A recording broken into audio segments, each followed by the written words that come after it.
et bienvenue pour ce nouveau numéro de Pasteur Enseigne-nous. Nous sommes toujours avec notre pasteur bien-aimé, le pasteur Guy Roger Boussarouba Linga, le responsable des Assemblées de Dieu du Gabon, des églises de 25 logements. Alors nous nous retrouvons encore aujourd'hui pour une nouvelle interrogation d'un de nos internautes qui aimerait savoir pourquoi Dieu a choisi la nation d'Israël au détriment des autres nations. Alors bonjour pasteur. Bonjour ma soeur. J'espère que vous allez bien. Ça va très bien. Vous avez la parole pour cette interrogation. Merci pour cette question, encore une fois.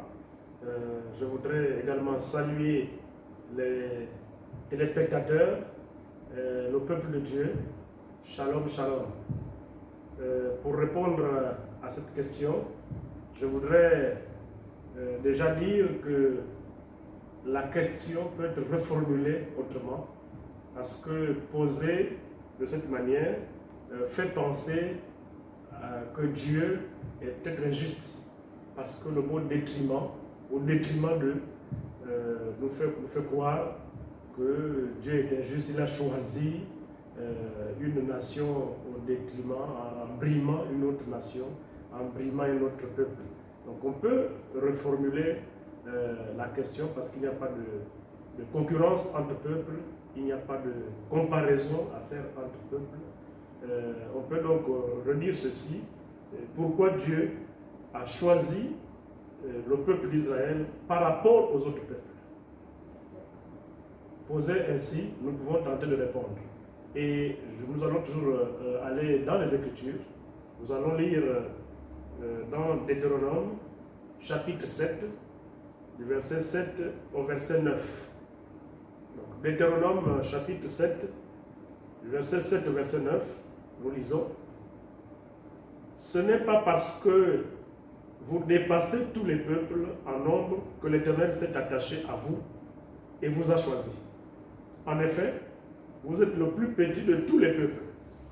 Mais c'est parce que l'Éternel vous aime, parce qu'il a voulu tenir le serment qu'il avait fait aux ancêtres, qu'il vous a fait sortir par sa main puissante et vous a délivré de la main d'esclavage, de la main de Pharaon, roi d'Égypte. Sache donc que c'est l'Éternel ton Dieu qui est Dieu. Ce Dieu fidèle garde son alliance et sa bonté jusqu'à la 1000e génération envers ceux qu'il aime et qui respectent ses commandements. Donc, Dieu a choisi le peuple d'Israël non pas parce que le peuple a mérité quoi que ce soit, non pas parce que Israël a fait des prouesses, non, Dieu a choisi le peuple d'Israël parmi tant d'autres, parmi les autres peuples du monde, simplement parce que il a fait une alliance avec un homme qu'on appelait Abraham. Donc ce passage que nous venons de lire nous montre que Dieu a aimé Israël. Donc, par amour Israël, mais cet amour vient d'où? Cet amour vient du serment qu'il a fait à Abraham, aux ancêtres, donc Abraham, Isaac et Jacob. Donc c'est sur cette base donc, que Dieu a choisi Israël. Non pas qu'Israël a mérité quoi que ce soit, et il n'y a pas de mérite, mais simplement Dieu voulait être fidèle au serment qu'il a fait à faire aux ancêtres. Et de quels ancêtres? Il s'agit d'Abraham, il s'agit d'Isaac, il s'agit de Jacob. Et il faut dire que l'objectif de Dieu, c'était que d'Israël, il sorte un Messie.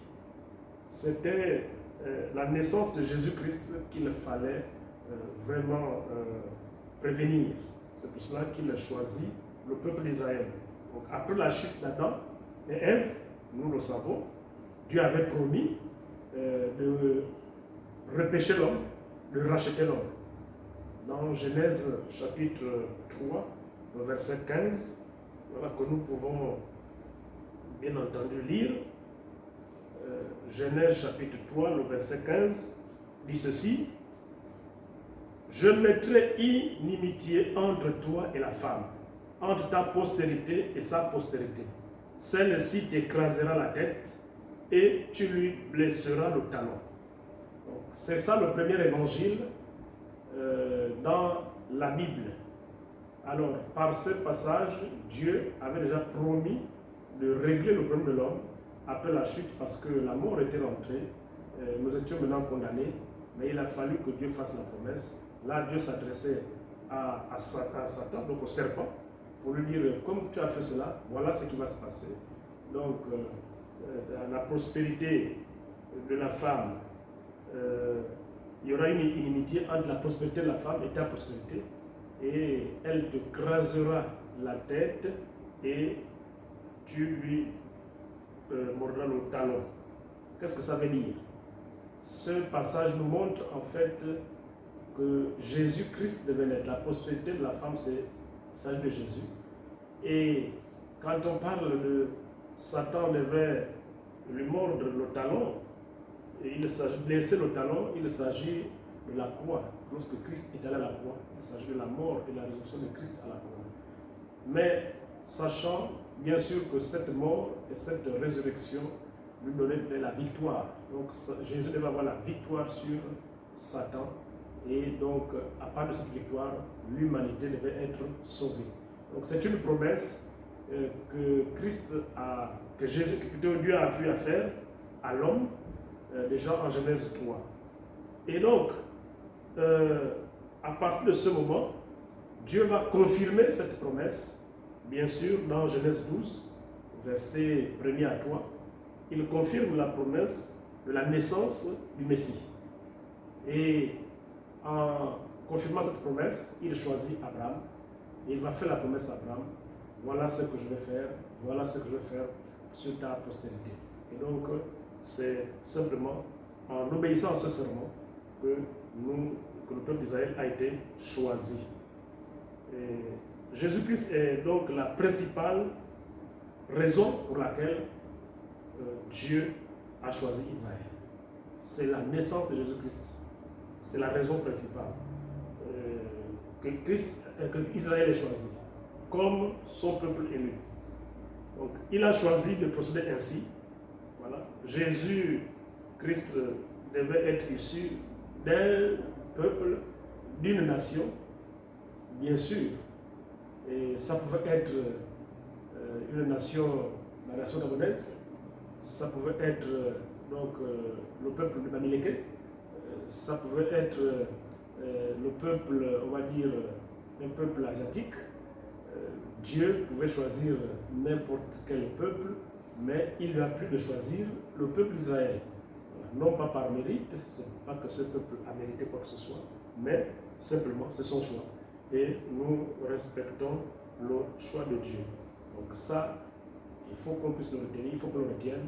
C'était pour que Jésus-Christ puisse naître dans un peuple, dans une nation.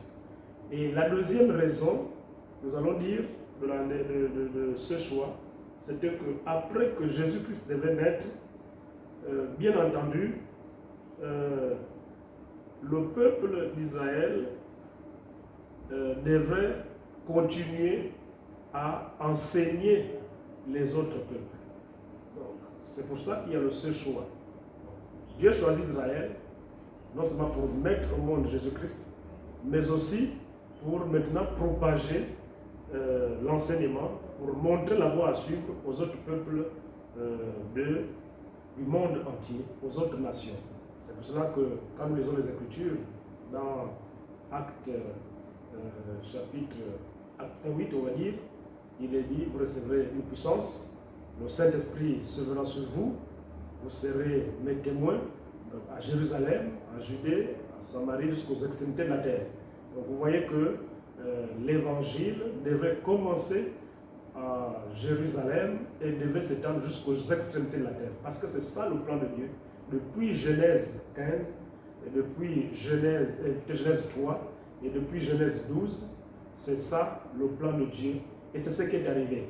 Donc, malheureusement, nous entendons les gens dire que, surtout les Africains, qui disent que les Occidentaux sont venus nous imposer leur religion, que le christianisme est une religion de l'Occident. Mais c'est qu'on ne connaît pas vraiment bien l'histoire et on ne lit pas les Écritures. le christianisme n'est pas une religion occidentale. Le christianisme, comme nous venons de le voir, est né là-bas en Israël. Donc l'Israël n'est pas en Occident. Ça, c'est une des choses que les gens doivent connaître. Il est vrai que les Occidentaux, lorsqu'ils se sont convertis, ont utilisé le christianisme pour venir coloniser, on va dire, les peuples africains, mais ça, ce ne sont que les dérives. Voilà. Nous ne pouvons pas donc conclure que le christianisme vient de l'Occident. Ça, c'était que les dérives.